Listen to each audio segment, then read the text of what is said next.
Hello, in this video I want to create a mesh material in Blender using the Eevee render engine, and so we want transparency. I want to then take that transparency and use some physics. I want to make it into like a flag and add some wind so that the mesh moves in the wind. So let's get on with it. So to do this, I'm going to select everything with A, and I'm going to press X and delete.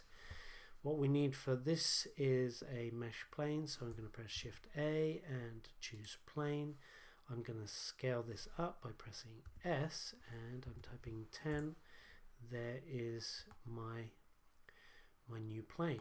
Okay, so this plane, first things first, let's apply a material, and to do that I'm going to turn on the material view, and I'm going to go into shading.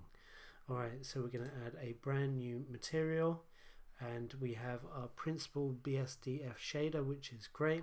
We're going to add with Shift A and S to search a texture, and I would like the brick texture, so I'm going to pop that in there. Let's make this bigger so you can see. So this is the brick texture. Now I'm only going to add the factor to the alpha. Okay, so we can see here is the brick texture, and that looks great, but this is a standard mesh, so I don't want any offset, so that's going to go to 0. Now I've got sort of a mesh effect. At the moment the row height and the width are different, so I'm going to change them so that they are the same. So I'm going to select both of those and press 0.2, and we've got sort of a nice mesh effect. Now we can change the base color still.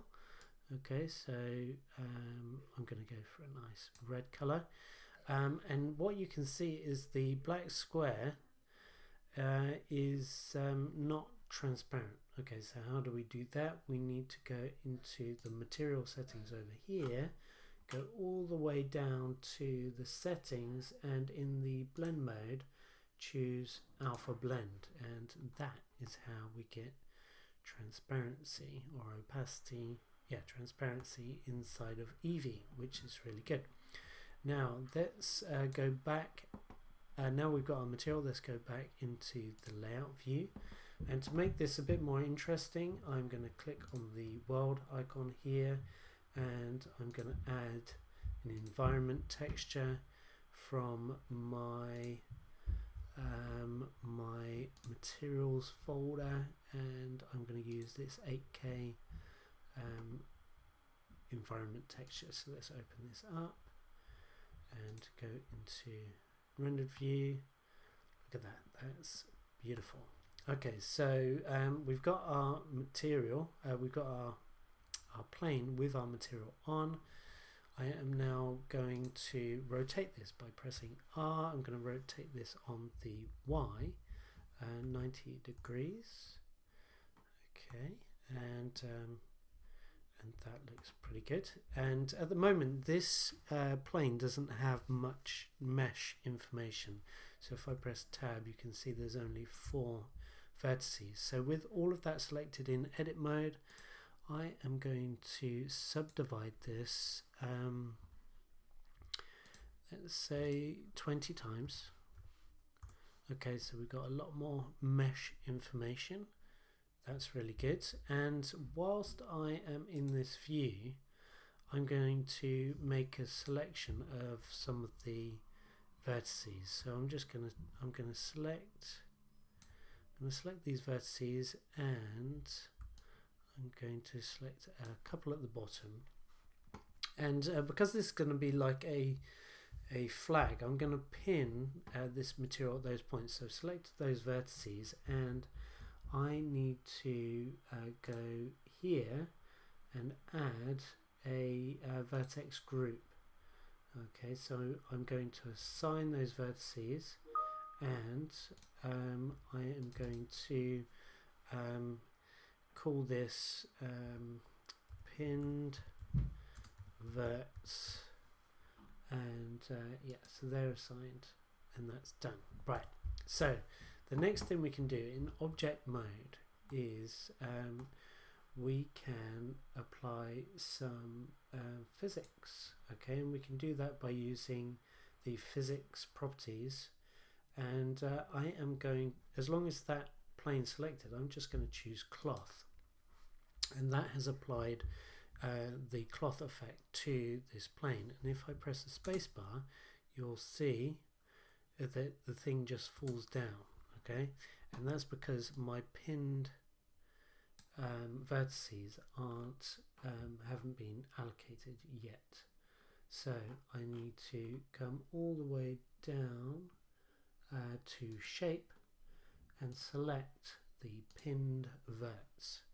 Now that I've done that, if I press spacebar, you'll see that the fabric is now falling and the pins are keeping the fabric where they should be, which is amazing. Okay, so we've got physics going on with our beautiful mesh material. Now, to make this a bit more interesting, I am going to press Shift A and I'm going to quickly add a force field. In this case, this force field will be wind, and here it is in the middle. I'm going to scale that up, just something like that. I'm going to move this in the Y direction, and I'm going to rotate it in the X 90 degrees. And I need to rotate that again, so rotate X 180, there we go. Okay, so here is my wind, and if I run the simulation, here we go.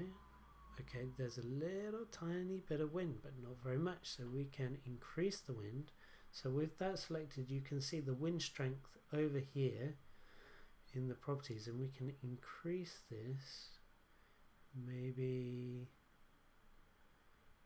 to about there, and now we can see the wind affecting our fabric with transparency with that alpha blend.